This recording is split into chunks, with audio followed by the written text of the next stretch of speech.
안녕하십니까. 1월 17일 엠벤 토요와이드 시작합니다. 오늘은 배종호 민주당 정책위 부의장, 조현삼 민주당 법률위 부위원장, 김동원 전 국민의힘 대변인, 최수영 시사평론가와 함께하겠습니다. 안녕하십니까? 안녕하세요. 네, 윤석열 전 대통령이 공수처 체포방해 등의 혐의로 1심에서 징역 5년형을 선고받았습니다. 윤 전 대통령이 받고 있는 8개 형사재판 중에 사법부의 형사사법부에 첫 법적 판단이 나온 건데요. 관련 영상 먼저 보시고 자세히 짚어보겠습니다. 피고인은 대통령으로서 누구보다 헌법을 소화하고 법질서를 준수할 의무가 있는데도 도리어 헌법과 관련 법령에서 대통령의 독단과 권력의 남용을 방지하기 위하여 규정한 절차적 요건을 경시하는 태도를 보였으므로 이는 비난받아 마땅합니다. 한편 피고인은 대통령으로서 법질서를 존중할 의무를 부담하는데도 이를 저버린 채 비상겸 선포와 관련한 범죄 혐의로 수사를 받는 과정에서 경호처 소속 공무원들을 이용하여 자신에 대한 수사기관의 적법한 영장 집행을 저지하거나 증거인멸을 시도하였습니다. 다만 형사처벌을 받은 전력이 없는 초범인 점 등을 피고인에게 유리한 정상으로 참작하고 양형의 조건이 되는 여러 사정들을 종합하여 형을 정하기로 합니다. 주문: 피고인을 징역 5년에 처한다. 예. 자, 어제 나온 선고였는데요. 특검에서 징역 10년을 구형했는데 재판부가 그 절반의 수준인 징역 5년을 선고했습니다. 재판부에서는 죄질이 좋지 않다면서 엄중한 처벌이 필요하다 이렇게 얘기를 했는데 검찰이 특검이 구형을 했던 것보다 이제 조금 줄어든 5년형을 선고했습니다. 판단 어떻게 보셨습니까? 이번 선고가 생중계로 진행이 되지 않았겠습니까? 아마 많은 국민들이 실시간으로 지켜봤겠죠. 처음에 백대현 부장판사가 판결 이유를 설시를 할 때까지만 해도 굉장히 중형이 선고될 것처럼 나왔습니다. 예. 윤석열 전 대통령 측에서 주장을 했던 모든 부분들에 대해서 하나하나 논박을 하면서 법리적으로 크게 타당하지 않다는 부분들을 지적을 했죠. 그렇다고 예. 한다면 결론적으로는 굉장히 엄중한 형이 나왔어야 함에도 불구하고 앞서 말씀하신 것처럼 특검의 구형량의 절반 수준에 불과한 수준이라고 할 수가 있죠. 굉장히 납득하기 어려운 수준의 그런 선고 형량이 아닌가 하는 생각이 들고요.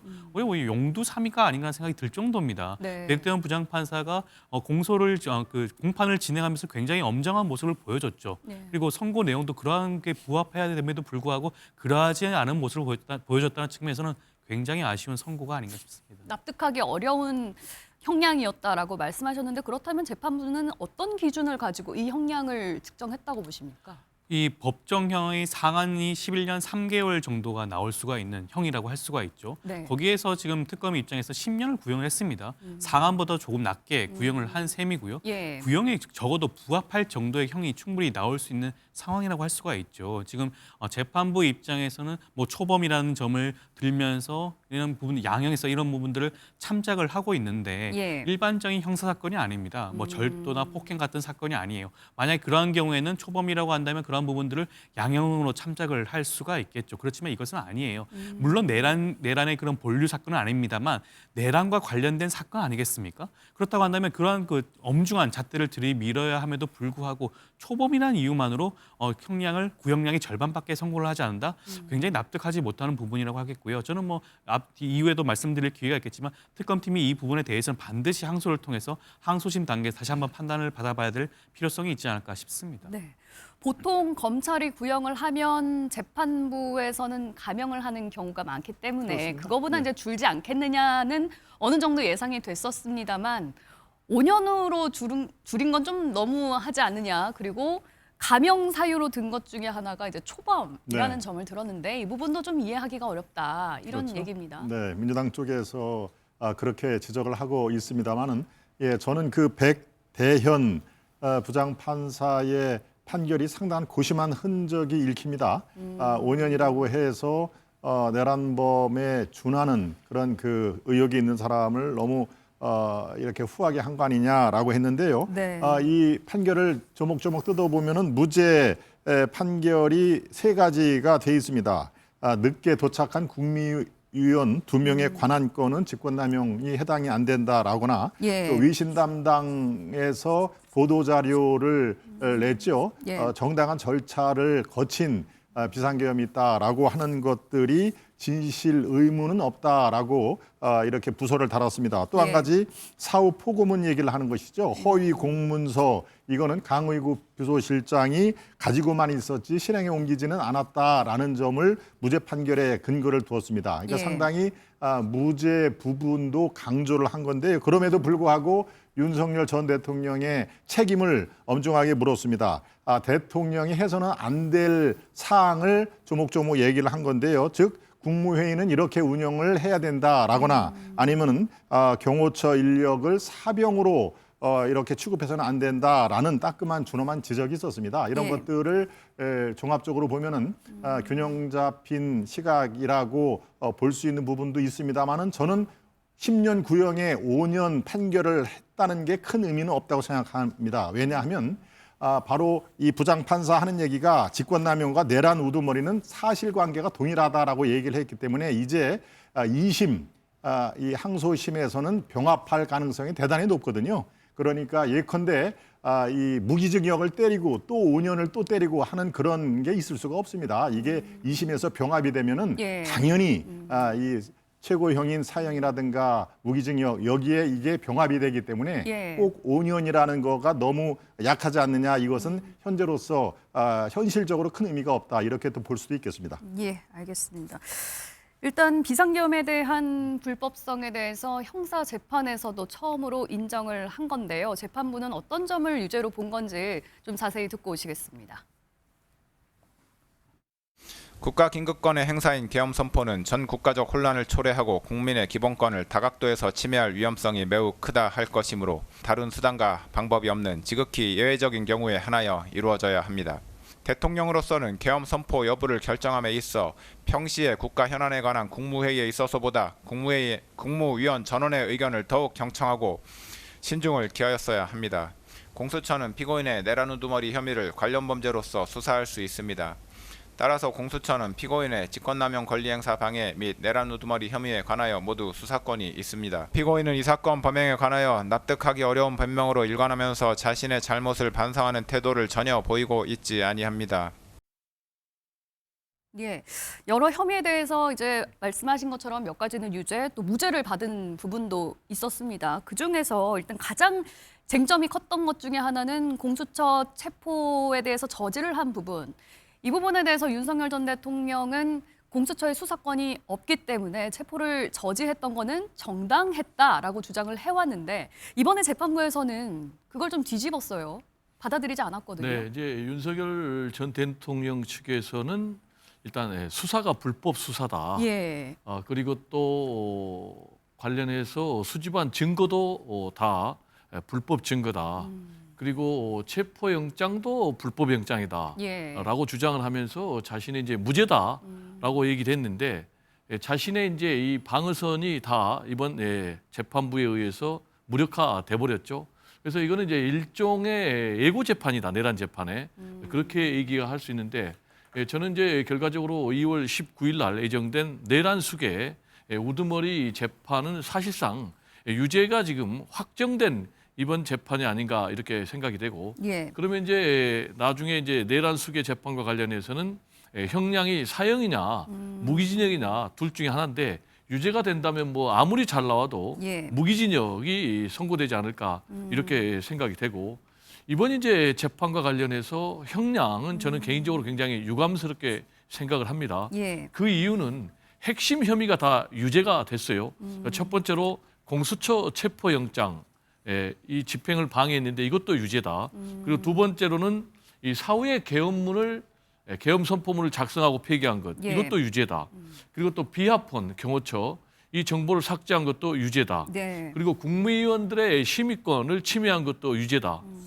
그런데도 불구하고 특검에서 구형한 10년형의 절반밖에 하지 않았단 말이에요. 예. 그럼 이제 최대 법이 허용하는 그 형량은 11년 3개월까지 되는데 예. 제가 법조인들 여러 사람들하고 통화해 봤는데 대체로 최소한 7, 8년 정도는 돼야 된다. 이렇게 얘기를 하고 있어요. 내란 수계 이 혐의와 관련해서 특검이 이 사형을 구형을 했잖아요. 예. 일반적으로 무기징역을 구형할 것이다. 왜 그러면 특검은 사형을 구형했느냐.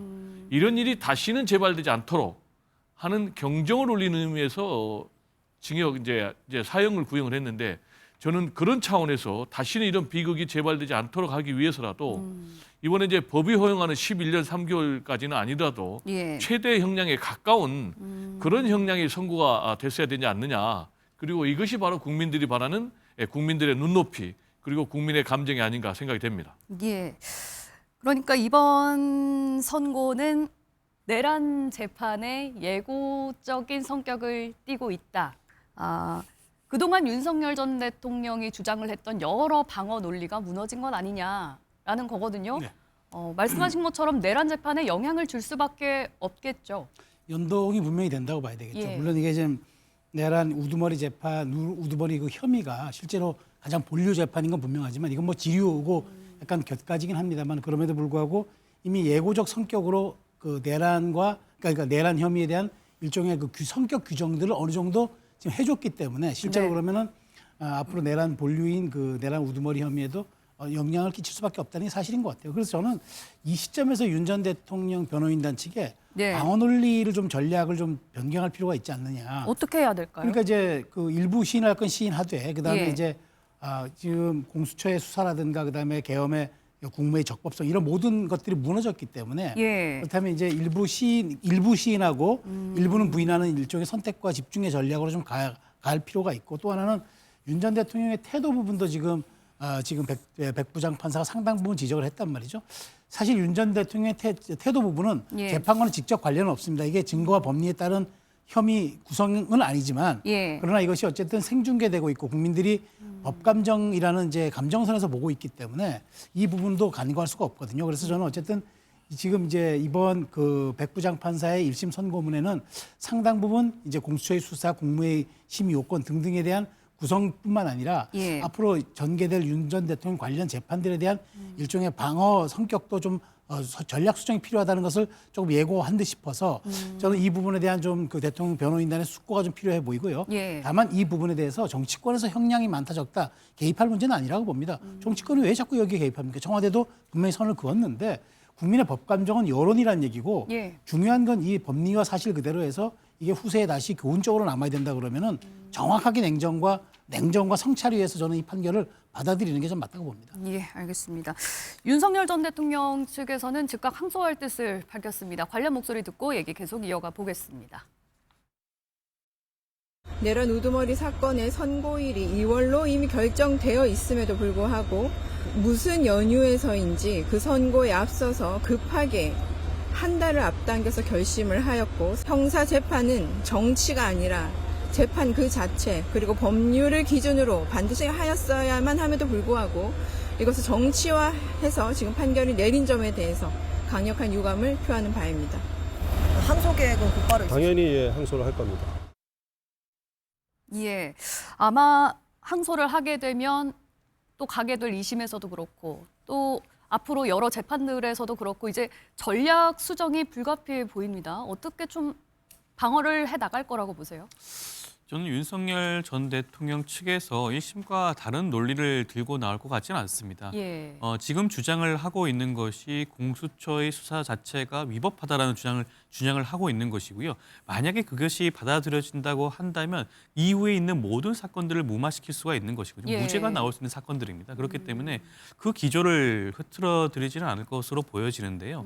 항소심 단계에서 아마 그 부분에 대해서 아마 법리적으로 어떠한 부분들을 보강하기 위한 그런 준비를 하지 않을까라는 생각이 듭니다. 예. 그럼에도 불구하고 이와 같은 1심과 같은 그런 기조를 유지한다고 한다면 아마 항소심 단계에서 재판부가 1심의 재판 결과를 번복할 가능성은 굉장히 낮다라는 말씀을 좀 드리고 싶고요. 1심 재판부가 물론 선고 형량만큼은 기대치 이하 예상치보다는 무척 낮게 나오긴 했지만 그 법리 자체는 굉장히 탄탄하게 구성이 되어 있습니다. 윤석열 전 대통령 측에서 주장하고 있는 각종 주장에 대해서 예. 탄탄하게 방어를 하고 있고 그런 법리로 극복을 하고 있기 때문에 아마 항소심 단계에서 간다고 하더라도 이를 극복하기가 쉽지 않다는 생각이 들 수밖에 없을 것 같습니다. 예. 지난 13일에는 이제 내란 재판에서 결국에 이제 특검이 구형을 하지 않았습니까? 그때 당시 이제 표정을 기억하시는지 약간 이제 좀 웃는 듯한 모습을 지어서 놀라게 만들기도 했는데 어제 선고가 나오는 순간에는 조금 달랐어요. 그 선고를 듣는 순간 이제 얼굴이 좀 붉어지는 모습도 저희가 볼 수가 있었는데 그렇습니다. 어떻게 좀 보셨습니까? 사형 구형할 때의 그런 이제 일종의 웃음보다도 헛웃음이죠. 예, 헛웃음이라고 표현을 할 정도의 그러니까 사형 구형은 이 본인들이 생각하는 그런 그 논리와 터무니없이 다르다.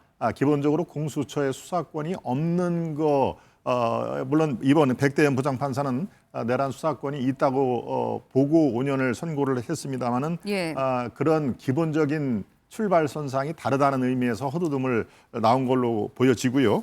이번에 뭐 입술을 깨물었다 그리고 또 얼굴이 상당히 이 평상시와 다르게 붉어졌다라고 하는 그런 그 보도들이 나오고 있는데 예. 이것은 이제 마찬가지입니다. 여러 가지 해석이 가능합니다만은 본인 생각과는 분명히 다르다. 그리고 우리가 보통 입술을 깨문다는 얘기는 자신의 각오를 다지기 위한 그런 것이 성격일 게 크거든요. 그러니까 아직 끝날 때까지 끝난 게 아니다. 이제 겨우 1심일 뿐이다라는 그런 그 의지 표현이라고 볼 수도 있겠습니다. 끝까지 법리 투쟁을 하겠다. 그리고 공수처에 대한 수사권이 있냐 없냐 이거에 대해서는 아직도 법조계에서 의견이 굉장히 분분한 게 또 사실입니다. 예. 이 많은 분들이 거의 뭐 결정된 식으로 나온 게 아니라 일각에서는 이게 이 헌법 정신 또 이런 것들을 들면서 굉장히 분분한 그런 그 설명을 하고 있기 때문에 2심에서 또 다른 또 변수가 있을 수가 있다라고 하는 그런 상황을 아마 했을 것입니다. 그렇지만 나갈 때 누가 뭐 시켜지도 않았죠. 고개를 숙여서 그 판결을 낸 부장판사에게 목례를 했다는 얘기는 최소한도 법에 대해서 본인의 판결 이것을 존중하겠다는 그런 의미이기 때문에 저는 비교적 그 마무리는 깔끔하게 했다. 당신이 그런 판결을 해라고 기분 나쁜 듯이 그냥 나갔다면은 이 전체의 이 흐트러짐 이게 굉장히 국민들께 이 감정상으로 법 감정상으로 인정이 안 됐을 텐데 마무리는 그래도 깔끔하게 한 거 아니냐 저는 네. 그런 그 평가에 대해서 부분적으로 동의를 하는 편입니다. 예, 우리가 이제 헛웃음이라는 건 사실 그 상황이 이해가 안 되거나 좀 어이가 없을 때 이렇게 헛웃음을 좀 치잖아요. 그때 13일에 사형을 구형받았을 때 윤석열 전 대통령은 이 상황이 좀 당황스럽다. 그리고 이번에 그냥 무덤덤하게 받아들였던 거는 징역 5년 정도는 충분히 예상을 했다. 좀 받아들일 만하다. 이런 생각에서였을 수도 있을까요?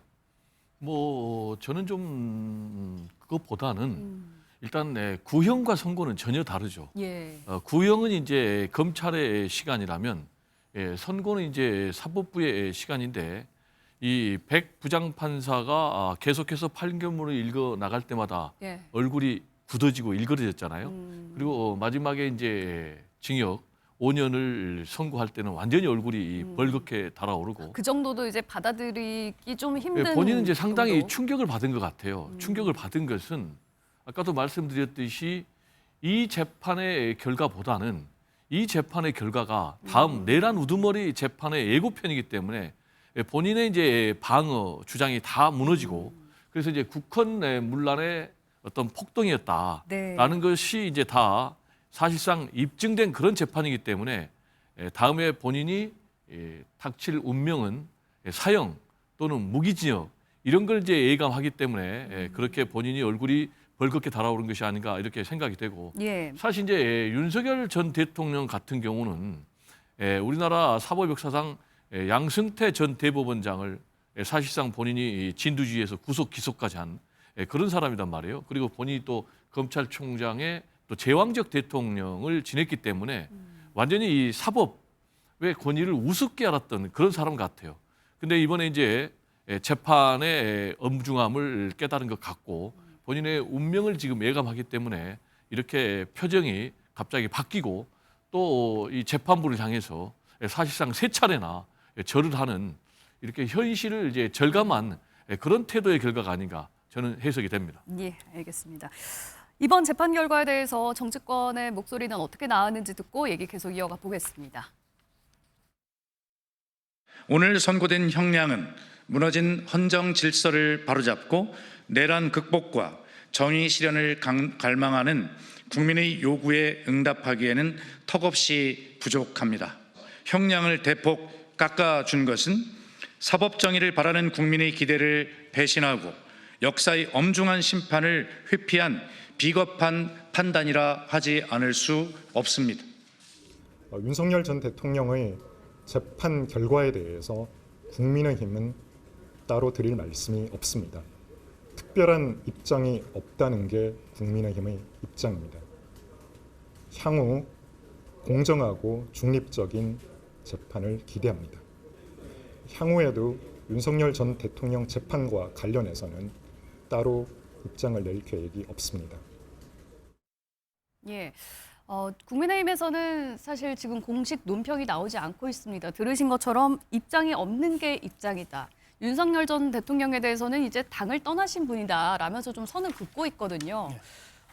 그런데 어쨌든 국민의힘에서 배출한 대통령이었잖아요. 네. 입장을 내야 된다고 보시나요? 그러니까 그게 이제 안타깝게 생각한다는 거죠. 그러니까 당에서 배출한 대통령이 탄핵을 당했고 예. 탄핵으로 인해서 어쨌든 또 이제 그 여당의 지위를 내줬고 그다음에 이제 새롭게 이제 그 관련한 재판들이 있어서 유죄 판결이 처음 나왔고 뭐 그렇다면은 뭐 안타깝게 생각한다. 그리고 지금 여기에 명시적으로 얘기하지 않았지만 사법부의 판단이 과하다고 생각하다, 뭐 과하다, 과하지 않다 이런 얘기는 없어요. 그러니까 예. 존중한다는 의미고 그다음에 마지막에 기본적으로 이제 공정하고 객관적인 재판을 기대한다고 하는 거는 예. 어쨌든 지켜보겠다는 의미 아니겠습니까? 근데 저는 이렇게 생각합니다. 그럼 국민의힘이 정말 이 1심 선고가 나왔으니까 정말 저희들은 반성합니다라고 또 얘기를 해야 됩니까? 근데 저는 그 얘기를 한다 그러면 또 그게 꼬리에 꼬리를 물고 또 평가가 나올 겁니다. 그러니까 이거는 사법부의 잣대로서 엄정하게 내렸으면 그걸 존중한다로 치는 게 맞는 것 같아요. 근데 저는 오히려 민주당이 이 사법 판결이 국민의 기대에 어긋나고 예. 국민의 감정에도 부합하지 않고 아니 이러면은 뭐 어떻게 여론 재판을 하라는 얘기입니까? 그 법리와 그 증거 이런 거 상관없이 재판부가 예. 무조건 최대 형량을 때려야만 그게 국민 법 감정에 부응하는 겁니까? 그러니까 그런 건 여론 재판인 거죠. 그러니까 특검도 민주당이 마음대로 해서 구형하게 하더니 뭐 그것까지는 그렇다 쳐도 사법부의 심판이 나왔는데도 그리고 충분하게 취지는 유죄지만 여러 가지를 감해서 이제 이걸 5년으로 절반 감경을 한 거고 예. 지금 이렇게 대변인의 말씀대로 이게 2심 가면 전부 병합이에요. 네. 그러면 결국 법정 최대치인 사형 아니면은 무기징역인데 결과는 그렇게 간 걸 뻔히 알면서 마치 여기에 대해서 이렇게 사법부를 압박하는 듯한 이런 언행들은 정말 여당의 지위에는 어울리지 않는다는 생각이 들고요. 이런 부분에 대해서는 전 정치가 사법의 시간에 너무 개입해서는 안 된다. 네. 오히려 저는 이런 부분들은 정치가 좀 냉정해질 필요가 있다고 봅니다. 예. 어떻게 들으셨습니까? 오히려 이제 형량에 대해서 좀 지적을 한 부분에 대해서 잘못됐다는 취지로 얘기를 해주셨는데. 일단 우선 드리고 싶은 말씀은 국민의힘은 반드시 입장을 내야 됩니다. 다른 사건도 아니에요. 내란 사건의 첫 번째 재판 선고가 나온 겁니다. 실형이 나왔어요. 대부분의 혐의가 유죄로 판단을 받았습니다. 그렇다고 예. 한다면 앞서도 말씀하셨지만 1호 당원으로 불렸던 게 윤석열 전 대통령이었잖아요. 윤석열 전 대통령을 배출한 정당이 국민의힘 아닙니까? 그렇다고 한다면 자당이 배출한 대통령이 이런 내란과 관련된 사건으로 통해서 유죄가 나왔다라고 한다면 당연히 사과의 그런 입장문이 반드시 나와야 됨에도 불구하고 예. 그러한 모습을 전혀 보여주지 않고 있어요. 심지어 지난번에 이 사건의 핵심적인 내용이 뭐죠? 공수처의 그런 수사와 그다음에 체포영장 집행 과정에서 경호처를 동원해서 이를 방해했다는 혐의 아니겠습니까? 그 관저 농성에 투입된 거는 경호처 공무원들뿐만 아니었습니다. 그 당시에 45명의 국민의힘 의원들이 예. 관저 농성에 동참했어요. 그 당시에 윤석열 전 대통령을 체포하지 말라고 그렇게 소리 높여 외쳤습니다. 그렇다고 한다면 적어도 45명의 국회의원과 함께하고 있는 국민의힘 입장에서는 적어도 그 부분에 대해서만큼이라도 사과의 입장문이 나와야 되는 게 아닌가라는 생각이 듭니다. 예. 체포 시도를 했을 때 국민의힘 의원들이 앞에 가서 저지를 했던 부분. 그렇습니다. 최소한 이 부분이라도 좀 국민의힘에서는 사과를 해야 되는 것 아니냐. 어떻게 생각하십니까? 그때 의원들 40여 명 그리고 저와 같은 당협위원장들이 한 50여 명 뭐 이렇게 한남동에 건 한 2, 3주 동안에 그렇게 있던 거는 뭐 분명히 TV 화면을 통해서도 국민 여러분께 잘 아시겠습니다만은 네. 이것은 그냥 그 당시에 감정적으로 한 게 아닙니다. 물론 이번 판결 백대현 부장 판사의 판결이 그것을 인용을 하는 취지로 판결을 한 것이지만 형사소송법 110조를 한번 들여다볼 필요가 있습니다. 여기에는 그대로 나와 있습니다. 군사상 비밀을 유효하는 중요 시설이나 장소에 대해서 압수수색이라든가 침입을 할 경우에는 책임자의 승인을 반드시 획득해야 된다라는 게 나와 있습니다. 그런데 이 대통령의 관저는 과연 군사상 비밀을 요하는 중요 시설일까요? 아닐까요? 그러면은 통상적으로 당연히 여기에 포함이 된다고 봤던 게 그 당시에 법리 인식을 그렇게 하고 있던 것입니다. 그러니까 이것은 공수처의 어떤 수사권 이 논란뿐만이 아니라 비록 그 수사 인력이 강제로 대통령 관저를 이렇게 체포를 위해서 들어오는 게 바로 형사소송법 110조에 위반되는 거 아니냐라는 그 생각들을 하고 있는 것이고요. 예. 이거에 대한 그 판결이 이번에 부분적으로 나와 있는 상황입니다만은 글쎄요, 지금 상황에서 그 당시에 인간띠를 들었던 그 의원들 뭐 이번에는 그 의사표명을 하진 않았습니다만은 아마도 2월 19일 날 이른바 본류라고 하는 그런 그 내란 재판에서 유죄 판결이 나오면은 어떤 식으로든지 이건 의사 표명은 할 가능성은 매우 높다. 그게 당내의 지금 분위기입니다. 그러니까 이번에 하나의 예고편 성격에서 그거 왜 안 하느냐라고 그렇게 얘기를 하는 거는 약간 그 섣부르시고요. 예. 조금 기다리면은 아마 모든 게 다 이 상식대로 될 겁니다. 그 중요한 판결이 2월 19일이니까요. 한번 지켜보실 필요가 있다 이런 말씀 드립니다. 저는 좀 개인적으로 굉장히 유감인 게 우리 대변인께서 지금 국민의힘에서 주장했던 이런 논리가 이번에 체포영장 집행 등 방해와 관련된 1심 재판에서 다 무너졌어요. 재판부가 일단 공수처가 내란 관련 수사권이 있느냐 없느냐라는 것과 관련해서 수사권이 있다. 그리고 국민의힘 또는 그리고 윤석열 전 대통령 측에서는 수사권이 없다. 그래서 불법 수사다라고 했는데 이것도 결론이 내렸거든요. 그리고 두 번째로 이 수색영장 이것도 지금 윤석열 전 대통령 측에서는 불법영장이라고 얘기했어요. 왜 그랬냐면은 이걸 서부지방법원에서 냈기 때문에. 근데 이것도 지금 적법하다고 다 판단을 내렸는데 예. 여전히 계속해서 옛날 얘기를 하니까 이거는 좀 맞지 아니, 않다라는 어떤 말씀을 얘기를 좀. 옛날 이야기라고 잠깐만요. 얘기를 내가 합니까? 얘기를 하고 있어요. 그렇게 함부로 얘기를 하실 아니 잠깐만요. 나는 지금 문제가 팩트만 아닙니다. 얘기하니까 그리고 남이 발언할 때 좀 경청을 해요. 저도 경청을 했으니까 그 다음에 얘기를 하시고 그 다음에 지금 인간 방패 45명들 국민의힘 이 적법한 체포 영장을 가지고 적법한 수사권을 가진 공수처가 이걸 집행을 할 때 국민의힘 소속 45명이나 내란 수개를 인간으로 방패를 했어요. 그럼 저는 개인적으로 이 정당한 민주적인 정당의 국회의원이라면 국민들이 국민들을 위해서 일하라고 뽑아준 그런 선량이라면 국민 방패가 돼야 되는 거 아니에요? 근데 헌법과 법치를 다 파괴한 민주주의를 파괴한 그런 내란 수개를 방패하는 이런 45명 지금도 전혀 사과를 안 하고 있잖아요. 뿐만 아니고 말씀드린 대로 특검의 사형을 구형해도 우리는 입장이 없다. 그리고 1심 관련해서 이게 사실상 내란 재판이거든요. 여기서 유죄 판결을 내려줘도 우리는 아무 상관이 없다. 당을 떠난 사람이다. 이런 태도를 보이면 국민의힘은 미래가 없고 제가 볼 때는 아무런 상관이 없는 정당이 아니라 여전히 내란 수개 네. 윤석열 전 대통령과 함께 가겠다라는 것을 지금 고백한 그런 정당이다라는 말씀을 드립니다. 짧게만 반박을 하겠습니다. 반박을 안 할 수가 없는 상황인데요. 자꾸 무슨 그 과거 얘기만 얽매인다. 제가 아까 얘기를 했지 않습니까? 이번 판결에 대해서는 긍정적인 면이 이렇게 있다. 그리고 아주 세밀하게 무죄인 것도 짚혀서 어느 정도 균형적인 판결이라고 생각을 한다라는 얘기는 헛들었습니까? 바로 그 얘기를 한 것입니다. 그러고 모든 것이 1심에서 끝나면은 뭐하러 2심, 3심이 있습니까? 항상 모든 것은 2심, 3심의 최종적인 결론이 날 때 완성품이 되는 것입니다. 자, 1심에서 뭐가 부인한 게 뭐가 있습니까? 1심에서 판결이 이렇게 나왔습니다마는 본류라고 하는 2월 19일 얼마 안 남았습니다. 이제 한 달도 채 안 남았죠. 예. 2월 19일 날에 이게 만약에 그야말로 민주당에서 주장하는 내란이라든가 폭동 이런 것이 다 인정이 되면은 아마 지금 얘기한 40여 명의 의원들뿐만이 아니라 모든 분들의 어떤 자기 의사 표명이 있을 것이다까지 얘기를 했는데 예, 뭐가 알겠습니다. 과거에 뭘 머무르고 그렇게 폭언을 하십니까? 사과를 하기에는 좀 이르다. 일단 이제 내란 재판 선고까지는 좀 기다려봐야 하지 않겠느냐라는 얘기까지 듣고 다음 얘기로 넘어가 보도록 하겠습니다.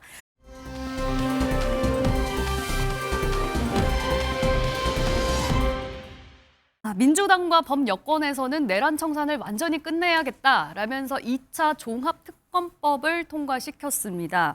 여기에 대해서 국민의힘 장동혁 대표는 이른바 쌍특검법 수용을 촉구하면서 단식 투쟁에 들어갔고 지금 오늘로써 3일차에 접어들었는데요. 관련 영상 보시고 얘기 나눠보도록 하겠습니다.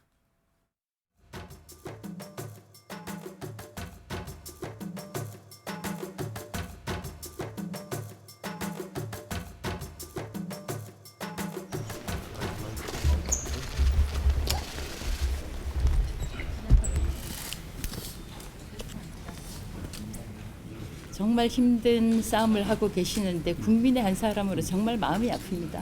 꼭 받아야 될 특검은 안 받고 어제 무도하게 종합특검만.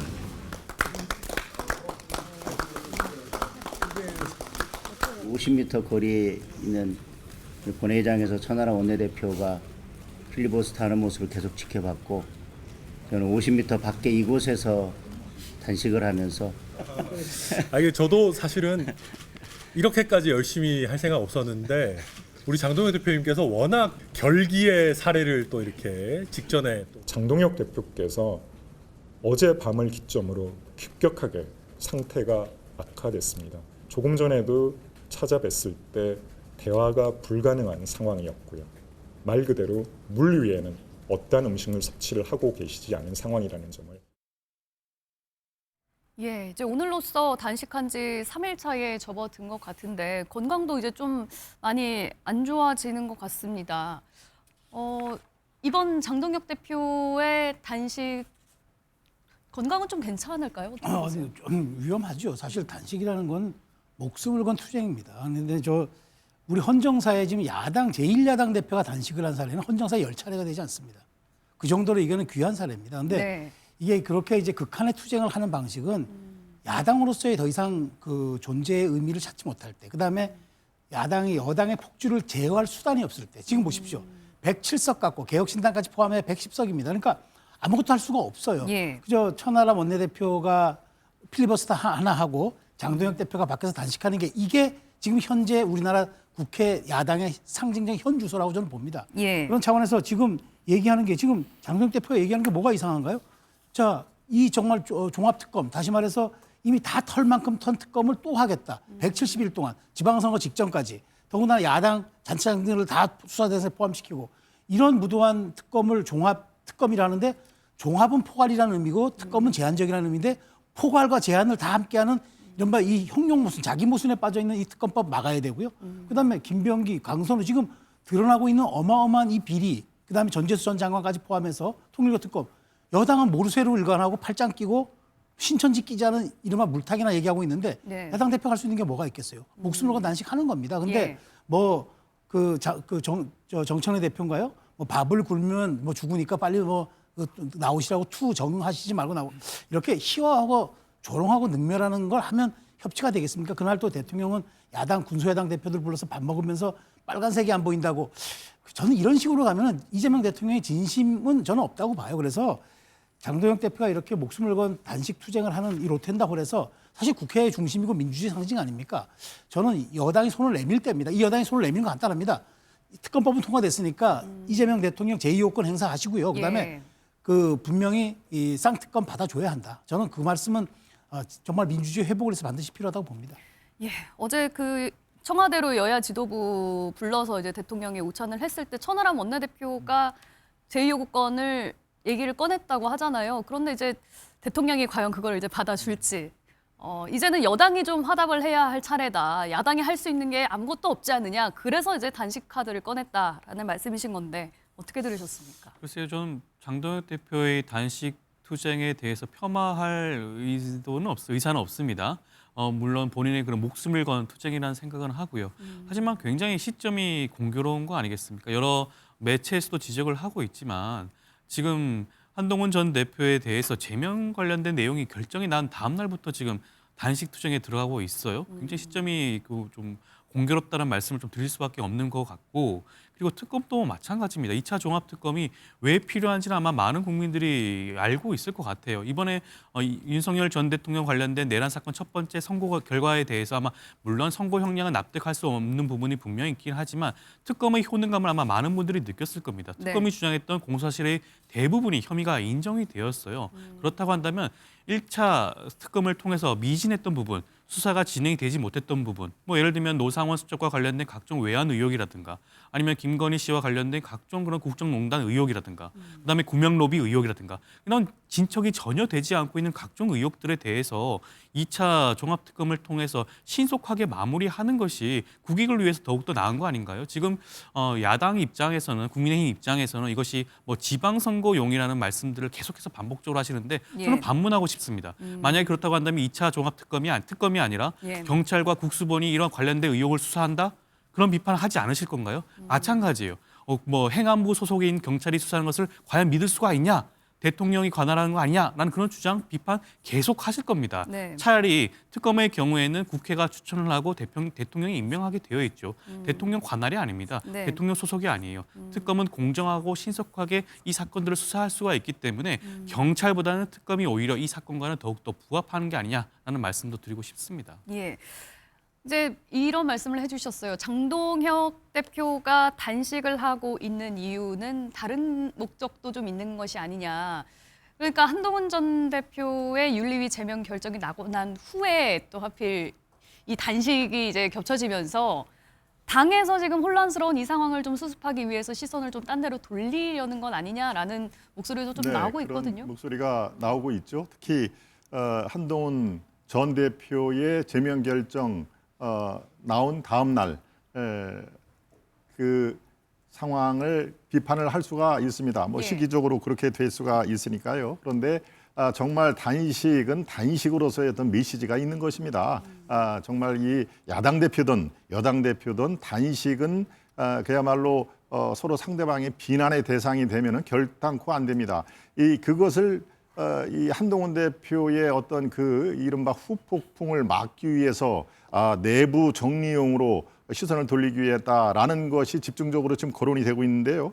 그렇게 따지면요, 2023년 9월에 있는 이재명 당시 민주당 대표의 단식을 얘기를 안 할 수가 없습니다. 지금 현재 대통령입니다. 그때 어떤 거 무려 24일째 이 단식을 했죠. 그게 지금까지 기록 중에 가장 긴 그렇습니다. 단식이죠. YS가 23일, 김영삼 전 대통령이 23일인데요. 그 기록을 경신하기 위해서 하루 더 한 24일로 되어 있습니다. 지금 앵커께서 말씀하신 현재까지 기록이라고 볼 수가 있는데 내용을 한번 들여다봅시다. 뭐 이건 검색을 해도 금방 나옵니다. 우리 시청자 여러분 한번 보시기 바랍니다. 출퇴근 단식이라는 말이 유행어가 여기서 나왔습니다. 그러니까 단식 투쟁을 할 때 저녁만 되면 사라진다. 어디 국회 내에 어디 모처에 가가지고 편안하게 잠을 잔다 하면서 왔다 갔다 출퇴근 단식이란 말이 이때 나온 얘기고요. 간헐적인 웰빙 단식이란 말도 그 당시에 유행어가 돼 있습니다. 한번 찾아보십시오.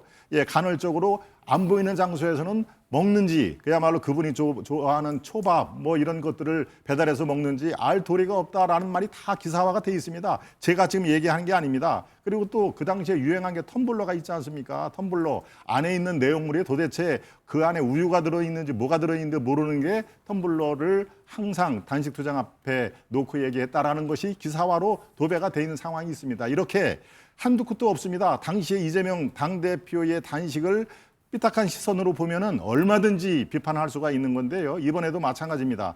여러 가지 시기적으로도 이거는 실제로 어떤 특검을 막기 위해서 하는 그런 것보다도 당 내부의 시선 돌리기다라는 그런 그 비판이 나온 거 저는 이해합니다. 왜 그런 그 목적으로 얘기가 나오는지. 하지만 정말로 제1야당의 당대표의 단식은 단식으로 그대로 보고 왜 저런 단식을 했을까 하면서 정말 여야 간의 어떤 협치만 부르짖으면 뭐합니까? 대치 국면을 자초를 하는 것이고요.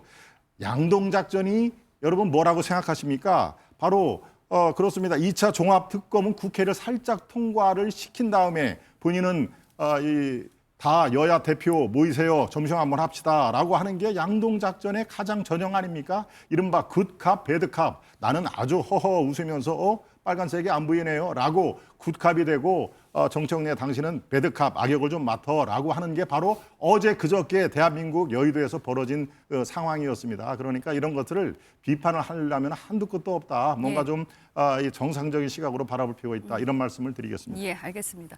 뭐 출연자 개인의 의견도 포함되어 있다는 점 저도 말씀드리겠고요. 좀 발언을 해야 될 것 같고요. 예.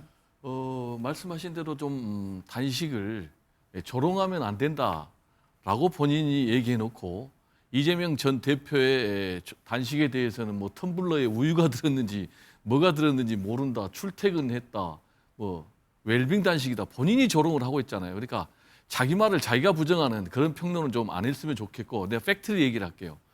이재명 전 대표는요 19일 만에 병원에 실려 나갔습니다.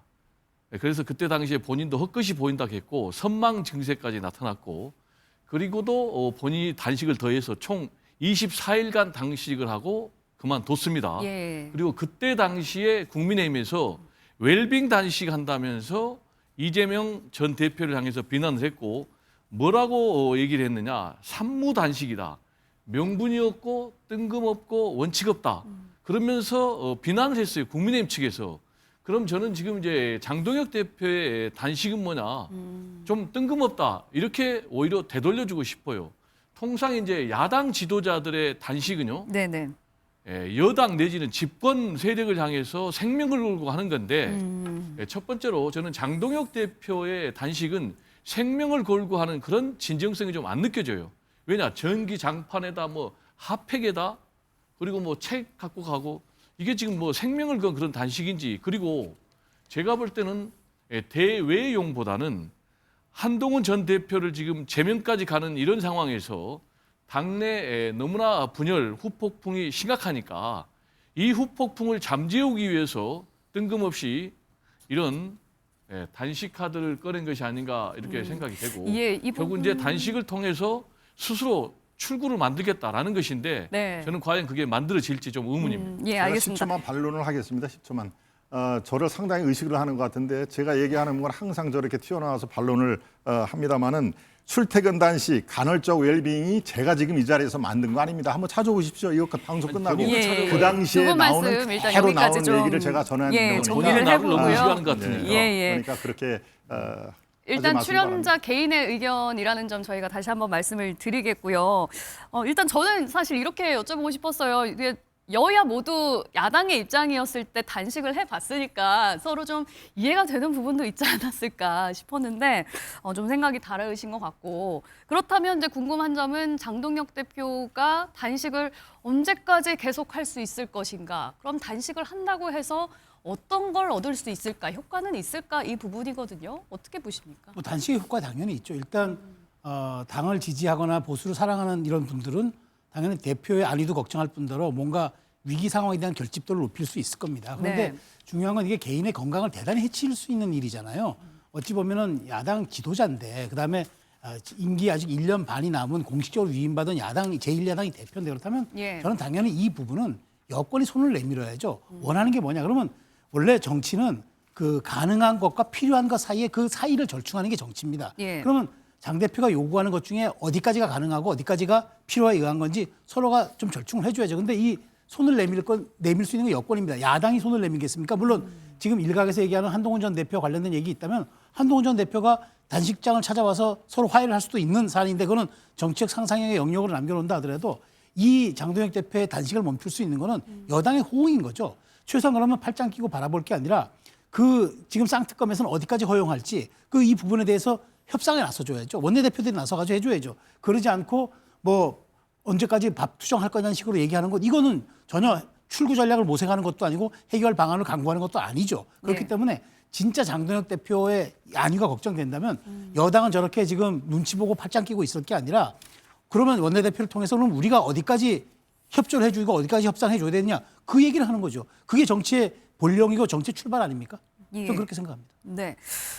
일단 이 쌍특검을 요구하면서 이를 계기로 개혁신당과 국민의힘이 손을 잡기도 했죠. 이준석 대표도 과연 이 단식에 동참을 할지 관심이 쏠리고 있습니다. 관련 영상 보시고 얘기 계속 이어가 보겠습니다. 이준석 당대표께서도 중요한 일정으로 지금 출장 가 계신데 제가 단식한다는 소식 듣고 서둘러서 귀국하시는 걸로 알고 있습니다. 힘을 보태주신 거에 대해서 다시 한번 깊이 감사드리고 저도 우리 국민의힘 또 장동혁 대표님과 함께 국민들에게 알려서 국민들이 이 부분 꼭 필요하다라고 느끼실 수 있도록 저도 앞으로도 계속해서 함께 협력하고 또 힘을 합치도록 그렇게 하겠습니다. 예, 국민의힘과 개혁신당이 손을 잡고 지금 좀 보수 연대 움직임이 보이고 있는 것 같은데 여당이 계속 움직여줘야 된다라고 이제 최수영 평론가님께서 말씀을 해주셨거든요. 이런 흐름이라면 민주당에서도 좀 움직여줄 수 있는 겁니까? 좀 먼저 말씀을 드리고 싶은 것은 이재명 대통령은 수차례 야당을 상대로 손을 내밀었습니다. 지난번 윤석열 전 대통령 어떻게 했나요? 그 당시 야당 대표였던 이재명 당시 대표와 700일 만에 처음 만남을 가졌습니다. 예. 130분간 정도 회동을 했던 기억이 있죠. 그만큼 그 당시에는 야당을 야당으로서 파트너로서 국정의 파트너로서 인정하지 않는 그런 정권이었습니다. 이재명 대통령 취임 첫날 곧바로 야당 대표와 만나는 오찬자리를 가졌습니다. 그 뒤에도 대통령실로 초대를 하기도 했죠. 그만큼 수차례에 걸쳐가지고 야당과 함께하는 소통하고 그런 하는 모습을 보여주기 위해서 수차례 시도를 하고 있는 것은 이재명 대통령이에요. 손을 내밀고 있음에도 불구하고 그것을 뿌리치고 있는 것이 국민의힘 장동혁 대표입니다. 이번 오찬 회동도 마찬가지예요. 이재명 대통령께서 여야를 막론하고 원내에 있는 모든 정당 대표들을 불렀음에도 초대했음에도 불구하고 장동혁 대표가 그걸 뿌리친 거 아니겠습니까? 송원석 원내대표라도 적어도 갔었어야죠. 그 자리에서 천하람 원내대표가 뭐라고 했습니까? 제2요구권을 행사해달라고 요청을 했죠. 그러한 말은 어떻게 보면 국민의힘에서 나왔어야 될 발언일 수도 있습니다. 그러한 자리에서 할 수 있는 말이기도 하고요. 그럼에도 불구하고 그런 기회를 걷어찬 것은 저는 장동혁 대표가 아닌가 하는 생각이 듭니다. 국민의힘에서는 안 갈 수밖에 없었던 이유가 또 있었잖아요. 못 간 이유가 있었죠. 여야 지도부 오찬에. 오찬에 당대표는 지금 단식을 하고 있는데 어떻게 갑니까? 그리고 원내대표는 얘기했듯이 본인들이 원하는 것은 속전속결로 다 본회의에서 처리가 되고 우리가 얘기하는 이른바 쌍특검 2개는 뭐 이런 저런 그 구실로 들어줄 생각이 없는데 거기에 원내대표가 참석을 합니까? 그러니까 아마 참석을 못하는 것을 전제로 하고 아마 네. 그 테이블도 그렇게 샀을 것입니다. 이분들이 오겠다라고 생각을 했으면은 오찬 방법을 바꿔야지요.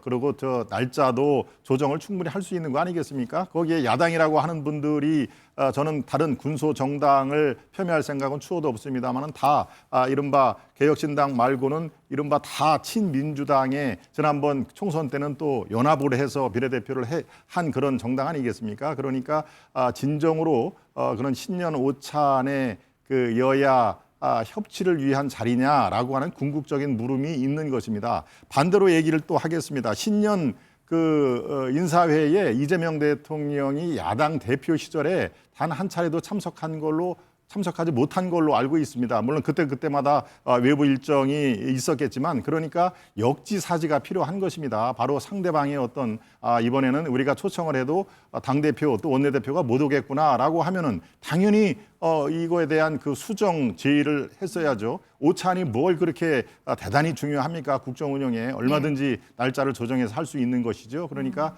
지금 현재 여의도 정치에는 역지사지가 완전히 실종된 거 아니냐라는 비판이 자연스럽게 나오고 있는 것입니다. 예.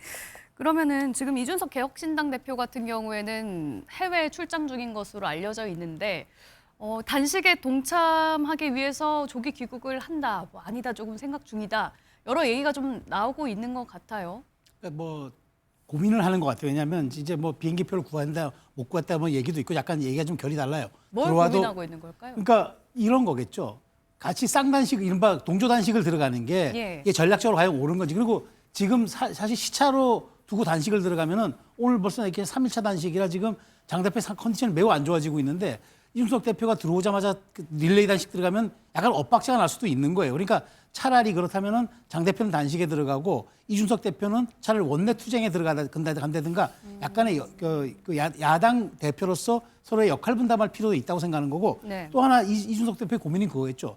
단식에 갑자기 또 들어가 버리면 이게 그냥 지방선거 선거연대까지 함께하는 걸로 비춰지는 게 예. 약간 부담스러울 수도 있을 거예요. 아마 그런 고민을 저는 하고 있다고 보는데 어찌됐건 지금 야당의 선택지는 여당의 무도한 저 2차 종합특검과 그다음에 지금 반드시 강선우, 김병기 의원의 의혹과 그다음에 통일개혁 특검을 반드시 지금 밀어붙여가지고 이건 관철시켜야 한다는 절박감은 있거든요. 요 두 간격에서 이준석 대표가 들어오는 대로 아마 비행기 안에서 정리하지 않을까요? 그런 네. 식으로 아마 정리된 대로 한번 얘기를 꺼내놓을 것 같다는 생각이 들어요. 그러면은 지금 개혁신당에서는 지금 당장 특검법에 대해서는 공조할 수 있지만 지방선거까지 함께 하기는 좀 힘들다. 현실적으로 그럴 거예요. 그러니까 왜냐하면 그거는 선거연대라는 거는 그 개혁신당 지지자들에게도 동의를 얻어야 되는 지점이 있기 때문에 예. 그건 또 국민의힘이 어느 정도의 스탠스 변화가 또 있어줘야 한다는 전제 조건도 있고 아마 선택지가 어느 정도 맞춰지는가에 따라서 아마 옵션 형태로 이준석 대표가 택하지 않을까 저는 그렇게 전망합니다. 네, 국민의힘은 선거까지 쭉 가고 싶어 하는 것 같아요. 예, 어떻게 보십니까, 배종호? 네, 지금 이제 공조에서 연대까지 가려는 것은 뭐 국민의힘도 마찬가지고 이준석 개혁신당 대표도 마찬가지라고 생각해요. 지금 공조와 관련해서 이제 쌍특검을 가지고 공조를 해서 결국 이제 선거 연대로 승부를 보겠다라는 구석이 이제 양 정당이 다 있는데 지금 이제 이준석 대표가 이 동조 단식을 머뭇대는 이유는 두 가지라고 봐요. 하나는 이 장동혁 대표의 이번에 단식 농성이 대외용이라기보다는 한동훈 제거에 따른 후폭풍을 해결하기 위한 대내용 성격이 굉장히 강하기 때문에 본인이 이 동조 단식 농성하기는 좀 명분이 부족하다라는 판단을 한 것이 하나 있고 두 번째로는 윤석열 전 대통령과 관련해서 확실한 선긋기를 보여줘야 되는데 네. 계속해서 지금 국민의힘에서는 어정쩡한 그런 태도를 보이고 있기 때문에 자칫 이런 정당과 함께 동조 단식을 했을 경우에 그럼 이준석 개혁신당 대표 당신도 그러면은 윤어게인 세력이냐 내란 옹호하는 정당의 대표냐라는 그런 비난에 휩싸일 수 있기 때문에 제가 볼 때는 굉장히 주저하는 것 같고 예. 결국 이제 선거연대를 하더라도 선거연대를 통해서 뭔가 얻는 게 있어야 되잖아요. 그런데 지금 국민의힘 장동혁 대표가 계속해서 내란 세력과 함께 가겠다라는 그런 포지션을 취할 경우에는 이 정당과 함께하면 오히려 6.3 지방선거에서 개혁신당이 더 피해를 볼 수 있다라고 판단되면 함께 못 가는 거죠. 그렇지만 이제 이준석 대표 같은 경우는 뭔가 연대가 되면 본인이 뭐 경기도지사 선거에 도전한다라든지 또는 뭐 자기가 미는 뭐 유승민 전 의원을 뭐 경기도지사에 내 보낸다든지 이런 계산까지 하고 있는데 지금 상황에서는 잘 셈법이 맞지 않는다. 그래서 예. 당분간 동조 당식을 들어갈 그런 가능성은 저는 희박하다 이렇게 봅니다. 예. 그러니까 이준석 대표가 단식에 선뜻 동조하기 좀 힘든 이유는 표면적인 그런 특검법뿐만이 아니라 또 당내 여러 문제들도 얽혀 있어서 이 부분 때문에 좀 고민을 하고 있지 않느냐라는 건데요. 한동훈 전 대표 같은 경우에 이제 윤리위에서 징계 결론이 내려진 후에 침묵을 좀 이어가고 있습니다. 관련 영상 보시고 얘기 좀 나눠보겠습니다. 이 상황을 한 대표가 당에 대해서 진위가 무엇이고 본인이 생각하는 당에 대한 애정이 얼마나 큰지를 오히려 증명할 수 있는 기회로 삼을 수도 있다고 봐요. 서사를 쌓을 수 있다고 생각합니다. 무소속 출마도 뭐 고려할 수도 있겠는데요. 네. 그 얘기는 당선돼서 돌아오겠다는 얘기잖아요. 그렇다면 무조건 이겨야 돼요. 재보궐에 그럼 출마를 해서 무소속으로 나가서 당선돼서 돌아오는 것 자체는 그럴 만한 곳이 나와야 한다는 또 제약 조건이 있지 않겠습니까? 잘못한 게 있다면 석고대죄하는 게 한동훈 전 대표에게 놓인 마지막 방법이지 이걸 정치적으로 여론으로 돌파하겠다. 당내 여론도 더 싸늘하게 식어가고 한동훈에게 미련을 갖는 사람도 점점 더 줄어들 거라고 생각합니다. 한동훈 전 대표나 친한계가 이번 지방선거 망하기를 바라고 있는 거 아닌가. 그래야만 혹시라도 자신들에게 기회가 오는 거 아닌가 하는 헛된 꿈을 꾸고 있다고 생각을 하는데요. 다소 진통이 있더라도 문제가 있는 부분은 빨리 정리하는 게 낫다고 생각합니다. 예, 일단 잠시 휴전 중이라고 해야 될까요? 한 열흘의 이제 시간이 생기고 징계도 지도부에선 약간 보류를 하고 있고 한동훈 전 대표 같은 경우에도 침묵을 좀 이어가는 중인데 일각에서는 서로 이렇게 법적으로 가지 말고 좋게 좋게 한쪽에서 사과하고 한쪽에선 징계하지 말고 이렇게 갈 수는 없느냐, 정치적으로 풀 수 없느냐라는 얘기도 있거든요. 그렇습니다. 정당 내에서의 문제, 특히 당원 게시판 같은 지금 현재는 서로 감정적인 대립이 엄청 심한 상황이거든요. 예. 자, 이 상황을 법적으로 해결한다. 이거는 승자가 없는 그 게임입니다. 이걸 굳이 게임으로 비교하자면 둘 다 치명상을 입는 그런 상황이니까요. 그래서 정치 문제는 정치를 풀어야 된다는 얘기가 그래서 나오는 것입니다. 지금 네. 한동훈 대표가 침묵 기조를 유지하는 것은 지금 어떠한 얘기를 하더라도 본인에게 도움이 안 된다는 것을 너무나 잘 알고 있습니다. 그리고 당 지도부도 열흘간의 어떤 그 재심 기간을 두면서 이 시간을 지금 확보를 한 것도 마찬가지로 이 바로 한동훈 제명을 결정을 하는 게 당이나 당 지도부가 이기는 길이 아니다라는 것을 너무나 잘 알고 있기 때문에 지금 이런 현상이 나오는 것인데요. 예. 저는 지금 한동훈 전 대표가 단 한 번의 기회만 주어졌다라고 생각을 합니다. 이 한 번의 기회, 한 번의 카드를 어디에 쓸 수가 있느냐라는 것을 지금 한동훈 대표뿐만이 아니라 그를 따르는 이 분들이 지금 이 난상 토론을 하고 있는 걸로 제가 파악을 하고 있는데요. 예. 창당이 과연 그 한 장의 카드일까? 아니면 무소속의 이번 6월 3일 날 한 장의 카드를 쓴다? 이게 다 엄청나게 큰 도박 같은 그런 그 상황이거든요. 그러니까 지금 신중을 할 수밖에 없는 상황입니다. 그래서 백의종군이라는 얘기가 그래서 나오는 것입니다. 예. 이 한 장의 카드 시간이 다소 걸릴지 몰라도 이수신 장군을 이 영웅으로 만든 바로 이 백의종군 카드를 조용하게 지금 거론이 되는 게 제명을 당하고 비록 흰옷은 아니지만 묵묵하게 아래로부터의 어떤 그 헌신과 봉사하는 자세로 하면은 반드시 한 장의 기회는 찾아올 것이다라는 것이 지금 현재 제가 파악하고 있는 한동훈 계에서의 어떤 그 더 많은 사람들이 그렇게 해야 된다라고 권유를 하는 걸로 알고 있습니다. 그래서 예. 현재는 탈당이라든가 무소속 구복당 이 카드의 가능성은 현실적으로 매우 어렵다 이렇게 정리를 할 수 있겠습니다. 예. 뭐 신당을 창당한다든지 향후에 무소속으로 출마한다든지 이런 것들은 이제 다 이제 제명이 결정이 났을 때를 이제 전제할 수 있는 거잖아요. 한동훈 전 대표는 지금 어떤 고심을 좀 하고 있을까요? 아마 제명 결정이 번복될 가능성은 사실상 없다고 봐야겠죠. 여기에 대해서 아마 한동훈 전 대표 측에서는 법원의 힘을 빌려서 가처분 절차라든가 그런 법적인 절차를 밟아야 될 것으로 보여지는데 가처분을 갈 거다. 예, 그렇게 고민을 할 수도 있지 않을까라는 생각이 드는데 예. 글쎄 저도 어떠한 결정을 할지 좀 지켜봐야겠지만 저는 그것보다도 우선적으로 예. 물론 한동훈 전 대표의 가족이 당원 게시판에 그와 관련된 윤석열 전 대통령 부부를 비난하는 글을 올린 것에 대해서 네. 제명 결정을 내는 것은 굉장히 지나치고 부당하다고 저도 느끼고 있습니다. 그러면 그 부분은 충분히 인정을 할 수가 있는데 예. 그럼에도 불구하고 당시 당대표 가족이 당시 대통령 부부에 대해서 비난하는 글들을 다수, 그것도 많은 숫자로 올리는 것 자체가 정상적이라고 볼 수는 없는 거 아니겠습니까? 그렇다고 한다면 적어도 한동훈 전 대표는 그 사안에 대해서만큼은 우선적으로 사과하는 그런 메시지를 전달을 해야 되는 게 우선이 아닌가 생각이 듭니다. 예. SNS에 자주 글을 올리시잖아요. 그렇다고 한다면 지금쯤 적어도 그 부분에 대해서는 사과하는 모습을 보이고 난 다음에 본인이 어떠한 정치적 행보를 할 것인지 앞서 말씀하신 것처럼 뭐 백의종군을 할 것인지 아니면 다음 지방선거에 출마할 것인지를 고민하는 것이 순서가 아닐까라는 생각이 듭니다. 예, 알겠습니다.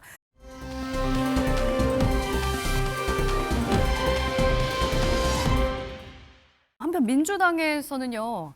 김병기 의원이 공천환금 의혹 등으로 윤리부터 제명 결정을 받았죠. 뒤늦게 경찰 수사가 또 본격화되고 있는데요. 배종호 부의장님, 수사가 그동안 경찰이 굉장히 미진했다라는 비판이 나왔었는데 이번 주 들어서 좀 속도가 나고 있는 것 같아요. 경찰의 수사가 어떻게 보고 계십니까? 네, 말씀하신 대로 경찰의 수사가 좀 너무 늑장 수사가 아닌가. 14일 만에 강제 수사에 들어갔다라는 것 아니겠습니까? 그러다 보니까 오히려 증거 인멸에 시간만 벌어준 것 아니냐라는 이제 그런 얘기도 있는데 중요한 것은 지금 김병기 전 원내대표 같은 경우는 1m짜리 비밀 금고가 핵심 포인트인 것 같아요. 예. 그래서 그게 무게가 적게는 600 킬로에서 뭐 1000킬로까지 간다니까 어마어마한 무게죠. 그래서 수많은 사람들이 동원이 됐어야 될 것 같고 어떤 뭐 지게차도 동원이 됐어야 될 것 같은데 이 부분과 관련해서 그 행방을 정확하게 밝혀내지 않는다면 검찰 수사에 대한 신뢰성이 상당히 좀 떨어질 것 같아요. 그래서 지금 가장 급선무는 이 비밀 금고가 어디에 있는지 그 비밀 금고의 행방을 좀 찾아내고 비밀 금고에 이제 뭐가 들어있느냐가 굉장히 중요한데 일반적으로 지금 추측하기는 김병기 전 원내대표가 있던 뭐 통화했던 그런 내용들을 녹취한 것들이 좀 여기에 들어있지 않냐라는 그런 전망들이 나오는데 가장 중요한 것은 하여튼 이 비밀 금고를 찾아서 그 비밀 금고에 있는 내용물들을 발견해서 이 수사를 진행하지 않으면 검찰의 어떤 수사 능력, 수사 의지를 상당히 좀 국민들은 의구심 있는 시선으로 바라보지 않을까 이렇게 생각이 듭니다. 예. 그러니까 이제 경찰에서는 그 비밀 금고를 찾기 위해서 굉장히 주력을 하고 있는데 진작에 수사에 좀 적극적으로 나섰다면 또 찾을 수 있지 않았었겠느냐 이런 아쉬운 목소리도 나오고 있는 것 같습니다. 그러니까 수사를 계속 처음에 안 하다가 수사 착수한 시점이 윤리위가 제명을 하고 난 바로 그 직후에 수사에 들어갔다는 거죠. 그러니까 그 행위 자체야말로 눈치를 봤다는 얘기잖아요. 지금 물론 아직은 제명은 아니지만 민주당에서 제명을 탈당된 건 아니지만 윤리위가 제명을 했고 제명을 권고했고 그다음에 당내에서 이건 자진 탈당으로 가야 되거나 아니면 뭐 비상징계권을 발동해야 된다는 얘기가 나오니까 경찰이 딱 기류를 읽은 거죠. 아 이제 꼬리 자를 수 있겠구나. 우리가 좀 부담 없이 이 수사에 나설 수도 있겠구나 하다 보니까 벌써 14일이나 지나다 보니까 이 핵심적인 부분 금고가 사라진 것 아니겠습니까? 사실 뭐 이게 굉장히 큰 금고가 이동하다 보면 어디로 이동한가 다 물증이 나올 텐데 이렇게까지 아직도 오리무중이라는 얘기는 김병기 의원이 역시 그 국정원 출신답게 정말 용의 주도하게 이 물건을 미리 심야에 어디에 옮겼거나 아니면은 그 딴 데 아예 미리 있거나 뭐 이런 식의 얘기인데 지금 제가 보기에 뭐 차남집을 압수수색한다 뭐 이런 얘기 나오는데 그렇게 이게 지금 벌써 2주나 지난 상태에서 유의미한 증거나 이런 것들을 확보할 수가 있겠습니까? 어쨌든 경찰에 지금 이렇게 뒤늦게 소동을 떨듯이 수사를 하고 있는데 실력과 의지를 지켜는 보겠습니다만은 실제로 이런 부분에 대한 수사가 미진하다 그러면 국민들은 경찰은 역시 검찰에 비해서 수사 의지나 능력 이런 게 부족할 수밖에 없다는 일종의 불신이 작용하면 그 민주당이 그렇게 좋아하던 검찰 개혁도 아마 잘못하면 역풍을 맞을 수가 있기 때문에 지금 경찰은 정말 이 김병기 의원과 강선우 의원에 대한 이 수사가 시험대에 들었다. 본인의 능력을 입증할 수도 있지만 아니면은 정말 경찰 무용론이 나오는 아마 그 갈림길에 선 운명이라고 생각합니다. 예. 그 윤리위에서 제명 결정을 내린 지 벌써 지금 닷새가 지나고 있는데 징계 결정문을 아직 발송하지 않고 있다고 하더라고요. 민주당에서는 지금 어떤 걸 고민하고 있고 김병기 의원은 지금 그 사이에 막 동료 의원들한테 읍소하고 있다는 얘기도 들리고 있는데 아직까지 조금 억울한 면이 많다라고 느끼는 것 같거든요. 당 윤리심판원 입장에서는 징계에 대한 여러 가지 사유를 조금 더 정제되게 정리할 필요가 있을 겁니다. 추후에 김병기 의원이 여기에 대해서 이의를 신청하거나 법적인 그런 분쟁이 발생할 수도 있지 않겠습니까? 그런 부분들을 감안한다고 한다면 충분히 일정 부분 시간이 소요되는 것은 납득할 수 있는 그런 것으로 보여지고요. 김병기 의원 측에서는 당연하게도 동료 의원들에게 아마 읍소하는 전략을 펼칠 수밖에 없을 겁니다. 제명 절차의 최종 결정은 원내에 있는 의원들이 결정을 하는 부분이거든요. 그렇다고 한다면 아무래도 김병기 의원이 3선 의원이다 보니 친분 관계가 있는 의원들이 있지 않겠습니까? 또 동료 친분이 있는 동료 의원들에게 관련해서 제명은 지나치지 않나라는 그런 전략을 펼치고 있을 수 있다는 말씀을 좀 드리고 싶고 그렇다고 하더라도 지금 민주당 지도부는 김병기 당시 원내대표에 대해서 즉각적인 윤리감찰을 지시를 했어요. 그리고 그 결과가 제명 결과입니다. 물론 결정문이 송달되지는 않았지만 그렇다고 한다면 이 사안을 굉장히 엄중하게 보고 있는 것이고요. 당내 분위기도 마찬가지입니다. 김병기 의원의 경우에는 이 모든 각종 의혹에 대해서는 분이 반드시 모든 부분을 소명을 하고 난 다음에 당에 복귀하는 것이 더욱더 적절하지 않냐라는 것이 민주당 내의 주류적인 견해라는 말씀을 드리고 싶습니다. 한편요, 강선우 의원에게 1억 원의 공천 헌금을 전달한 혐의를 받고 있는 김경시 의원이 경찰 조사에서 의미심장한 발언을 한 것으로 전해지고 있습니다. 관련 영상 보시고 얘기 나눠보겠습니다. 국민 여러분께 심리 부탁드려서 정말 죄송합니다. 오늘 들어가서 모든 것 사실대로 말씀드릴 거고요. 그리고 성실하게 수사에 임하겠습니다. 예, 김경시 의원이 이런 얘기를 한 것으로 알려지고 있습니다. 이 공천 헌금에 대해서 나만 건넨 게 아니다. 정치권에서 굉장히 흔한 심심치 않게 일어나는 일이다. 라는 거의 폭탄 발언을 했거든요. 이게 사실이라면 엄청 충격적으로 받아들여질 수밖에 없을 것 같은데 어떻게 들으셨습니까? 네, 상당히 저도 충격이고요. 예. 국민들도 좀 충격인 것 같아요. 이렇게 되면은 이거는 뭐 김경시 의원 예. 개인의 문제가 아니고 대한민국 정당의 이 공천 뇌물 문화가 네. 이미 만연화돼 있는 그런 상황이 아닌가라는 합리적인 의심을 할 수밖에 없어요. 네. 지금 이제 김경시 의원이 이 공천 뇌물 의혹 사건과 관련해서 본인이 잘못했습니다. 사과를 하는 것이 아니고 잘못을 했지만 나는 억울하다. 그럼 왜 억울하겠어요? 다음에 나온 얘기가 나만 그런 것이 아니다. 심지어는 3억을 줬다는 사람도 들었다라고 얘기를 하고 있거든요. 그리고 지금 이게 터지니까 정치권에서는 뭐 시의원이라든지 또는 구의원 공천 예. 받으려면은 뭐 수천만 원을 줘야 된다. 그리고 또 당선이 확정된 지금 뭐 배로 뛴다. 이런 얘기들이 지금 뭐 파다하게 지금 퍼지고 있는 상황인데 예. 그러면서 이게 그러면 과연 민주당의 사건이냐? 아니다. 국민의힘의 사건이기도 하다. 예. 그래서 이거는 뭐 정치권 전반에 퍼진 잘못된 지금 공천 문화가 있다라고 생각할 수밖에 없고요. 그렇다면 네. 이제 어떻게 해야 되느냐?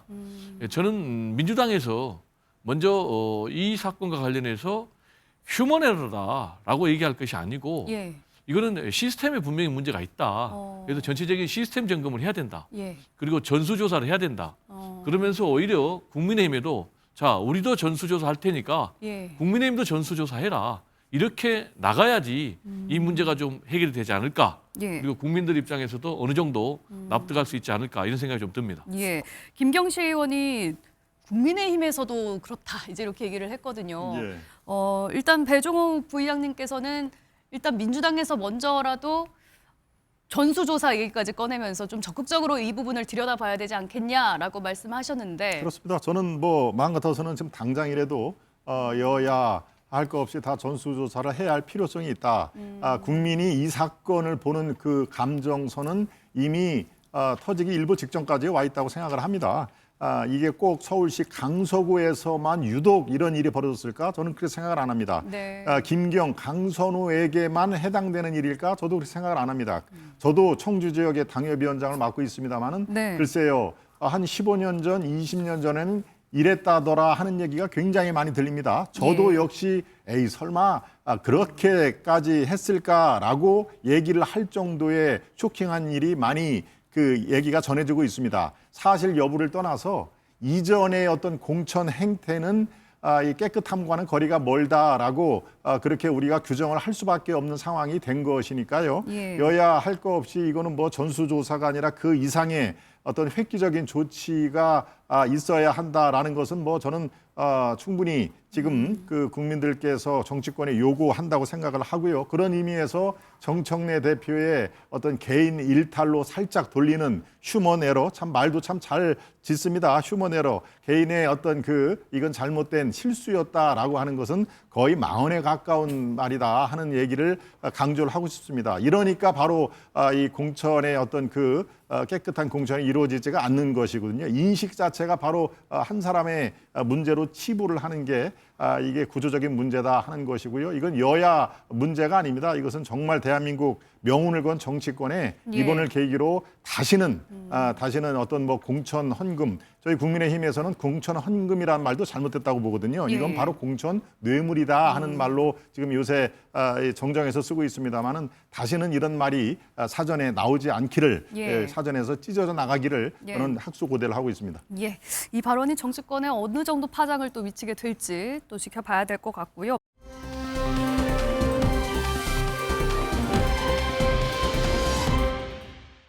이해훈 기획예산처 장관 후보자 그동안 각종 논란 속에 결국에는 청문회가 이틀 뒤로 다가왔습니다. 관련 영상 보고 얘기 나눠보죠. 이해훈 후보자의 청문회는 열 가치가 없습니다. 이 후보자는 검증이 아닌 수사 대상입니다. 청문회에 임하는 그런 지명자, 후보자의 자료 제출, 준비 뭐 이런 모든 태도가 다 포함된다고 보고 국민께서 그런 부분까지 판단해 주시리라 그렇게 생각하고 어찌저찌 하다 일단 청문회 날까지 이제 이틀밖에 남지 않았는데 이미자 국회 재경위원장이 청문회를 열지 않겠다 또 이렇게 얘기를 했어요. 지금까지 어떻게든 합의가 돼서 날짜를 정한 거 아니었습니까? 근데 제 얘기는 저 얘기는 아마 안 하겠다는 뜻은 아니고 선언적인 의미 같아요. 그러니까 지금 자료 제출을 했는데 거의 안 온다는 거 아닙니까? 지금 주요 증인들도 거의 잘 합의가 안 돼요. 이해운 후보자가 좀 유리한 증인들만 하는데 이게 저는 김민석 총리 효과라고 생각하는 겁니다. 그때도 이틀 청문회하면서 자료 거의 안 내다 버티기로 일관하다가 결국에는 나중에 지명 받았잖아요. 그러니까 이해운 후보자도 비슷한 생각을 하는 것 같아요. 내가 하루만 버티면 된다. 그래서 모든 것을 지금 워딩을 보면은 대부분 얘기가 구할이 그거예요. 청문회장에서 모든 걸 밝히겠다. 모든 걸 그때 얘기하겠다는데 그게 하루만 버티면 된다는 얘기잖아요. 그러니까 이미자 의원은 그런 식으로 통과를 할 거면 우리가 왜 들러리 서주느냐. 정말 국민의 눈높이에서 송곳 같은 잣대를 야당이 들이대야 되는데 그럴 기회를 부여받지 못하고 어영부영 하다가 그냥 하루 지나고 나면은 대통령이 지명해버리면 안 된다. 그 얘기를 하고 싶어서 저렇게 강수를 뒀는데 저희가 뭐 보이콧한다고 물론 뭐 위원장이다 보니까 보이콧하는 형식을 갖출 수는 있겠습니다만은 제가 보기에 지금이라도 주말이라도 빨리 좀 자료를 내고 협조하고 그래서 국민의 정말 아주 깐깐한 눈높이라고 맞춰보겠다 그 얘기를 원하고 있는 거지 보이콧하겠다는 진짜 의사는 저는 아닐 거로 생각합니다. 예, 청와대에서는 만약 국회에서 인사보고서가 넘어오지 않으면 그래도 임명을 강행할 수 있는 거죠? 뭐 그렇게 할 수도 있겠지만 그 부분은 아마 이재명 대통령과 지금 청와대 입장에서도 한번 살펴볼 부분이 있을 겁니다. 인사청문회가 제대로 이루어지지 않은 그 경위에서 어떠한 책임이 있는 것인지 이해운 후보자가 적극적으로 자료 제출을 하지 않은 것이 사실인지 이런 여러 부분들에 대해서 아마 살펴볼 수밖에 없을 것이고요. 그리고 충분한 소명도 인사청문회가 아니라고 하더라도 할 필요성은 반드시 있다는 말씀을 좀 드리고 싶습니다. 지금 국민의힘 측에서는 자료 제출이 되지 않으니까 인사청문을 하지 않겠다라고 하는데 인사청문을 통해서 그런 부분들을 지적을 해야 되는 거 아니겠습니까? 국민들이 궁금해하는 부분도 인사청문을 통해서 지적을 해야 되는 겁니다. 수사가 필요하다고 했는데 수사는 수사대로 하는 것이고요. 검증은 검증대로 하는 것입니다. 국회가 지금 당장 해야 될 것은 여야 합의로 정해져 있는 인사청문회를 그대로 진행을 하고요. 그 과정에서 이해운 후보자의 부족한 부분들을 지적을 하는 것이 오히려 타당하지 않을까 싶습니다. 청와대에서는 지금 야당이 계속 이해운 후보자에 대해서 막 공세를 펼치는 데 대해서 공천받을 때는 가만히 있다가 왜 우리 쪽에서 쓰자고 하니까 이렇게 공략을 하느냐. 일단은 청문회까지는 지켜봐야 하지 않겠느냐라는 입장이에요. 예, 총선을 앞두고 이 5번을 공천을 받은 거 맞습니다. 서초구에서 받고 나머지 2군데가 동대문구 그리고 지난번에 중구, 성동구 오르는데요. 저도 지난 총선에 출마를 해서 검증을 받았습니다마는 이렇게까지 심도 있게 검증을 할 수 있는 구조가 못 됩니다. 그러니까 5번의 총선 출마할 때는 가만히 있고 왜 지금이야 그렇습니다. 바로 총선 때의 검증 구도와 지금 현재 장관 기획예산처 얼마나 중요한 자리입니까? 이거의 검증은 잣대와 기준과 강도가 다 다릅니다. 그러니까 그 말은 일부분은 맞지만 왜 뭐 통칭 검증이니까요. 자세히 들여다보면은 구도 자체가 다르다. 그런 의미에서 이 잣대 문제가 분명히 있다라는 말씀을 해드립니다. 예, 마지막으로 한 말씀. 네, 일단 뭐 이 국회 청문회는 야당의 무대예요. 근데 이거를 야당이 포기한다? 그러면 스스로 무기를 포기하는 것이기 때문에 저는 맞지 않다고 생각하고요. 검증 대상이 아니고 수사 대상이라고 하는데 국회가 수사기관은 아니거든요. 국회는 이제 검증하는 곳이기 때문에 청문회를 통해서 특히 송곳 검증, 현미경 검증을 통해서 철저하게 검증을 해줘야 된다. 그래서 이 국회의 검증 과정을 거쳐서 부적격한 인사라면 그걸 국민들께 입증을 하고 그러면은 결국 자진 사퇴할 것이다. 저는 이렇게까지 생각을 합니다. 예, 자 토요와이드 저희가 준비한 소식은 여기까지입니다. 함께해 주신 여러분 고맙습니다.